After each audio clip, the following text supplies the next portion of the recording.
তো আমরা এসেছি একটা রেস্টুরেন্টে খেতে এসেছি। তো বাবু এখানে এই যে, তো প্রচণ্ড ভিড় আছে ওখানে, জায়গা পাইনি আমরা, তো তার জন্য আমরা এখানে একটু রেস্ট করতে বসেছে, মানে বললো তো এটা সুন্দর না। বাবু এখানে হাই করো। কি খাবে তুমি? বিরিয়ানি খাবে?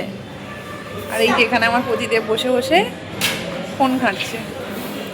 তো আমরা এখন এখানে ওয়েট করছি, ওর কাজ করে যাচ্ছে লাফালাফি। তো চলো আমরা একটু এখানে ওয়েট করে নিই, তারপর যখন ভেতরে যাবো তখন। নমস্কার, আমি পৃথা, চলে এসেছি নতুন একটা ভিডিও নিয়ে। আজকে তো ভ্যালেন্টাইন ডে, তোমাদের সবাইকে জানাই ভ্যালেন্টাইন ডের অনেক অনেক শুভেচ্ছা। তো আজকে যেহেতু স্যাটারডে, তার জন্য আমরা শুক্রবার রাত্রিরে গিয়েছিলাম একটু সুন্দরভাবে নিজেদের মতো টাইম কাটাতে। তো দেখো ভেতরে ঢুকে গেছি, নিয়েছি একটু স্যুপটা আমরা এখন খাবো, কিন্তু প্রচণ্ড গরম। তো চলো এই স্যুপটা ফু দিতে দিতে তোমাদের সাথে একটুখানি গল্পটা শেয়ার করি। তো যেহেতু এবছরে শিবরাত্রিটা সানডে পড়েছে, তাছাড়া ভ্যালেন্টাইন ডের পরের দিনকে, তো সেই জন্য আমার যেটা মনে হলো, বাবা ভোলানাথ হয়তো ভেবেছে একটু আমাদের কথা, মানে যারা বিবাহিত তাদের কথা। তো এবছরই কিন্তু শুধু বিবাহিতদের জন্যই কিন্তু ভ্যালেন্টাইন ডে বা শিবরাত্রি। যারা সরস্বতী পুজোর সময় যখন ভ্যালেন্টাইন ডেটা পড়ে, তখন কিন্তু ব্যাচেলাররাই সুন্দরভাবে ঘুরিয়ে বেরিয়ে সেলিব্রেট করে নেয়। আমরা কিছুই করতে পারি না, কাজকর্ম, রান্না বান্না, পুজোর জোগাড় এইসব করতেই আমাদের সরস্বতী পুজো বা ভ্যালেন্টাইন ডে সবই হু করে সময়গুলো কেটে শেষ হয়ে যায়।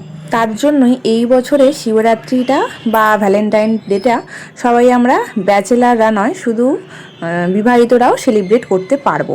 বাড়িতে কেউ রান্না টান্না কিচ্ছু করবো না, সারাদিন ঘুরবো, আর হচ্ছে বড় বাচ্চাকে রেস্টুরেন্টে খাইয়ে দেবো, দিয়ে হচ্ছে শপিং টপিং করবো, আর রাত্রিরে গিয়ে বাবা ভোলেনাথের মাথায় জল ঢালবো।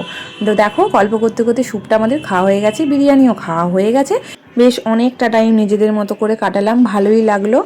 সারাদিন ব্যস্ততার মধ্যে তো সবসময় তা খাওয়া হয়, নিজেদের জন্য একটু টাইম কাটাতে হয়। যদি বলো বাড়িতে কি গল্প করা যায় না, করা যায়।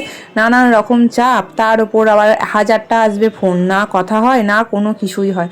তো যাই হোক রেস্টুরেন্টে গেলাম, গিয়ে একটু নিজেদের মতো করে টাইম কাটালাম, ছবি টবি তুললাম।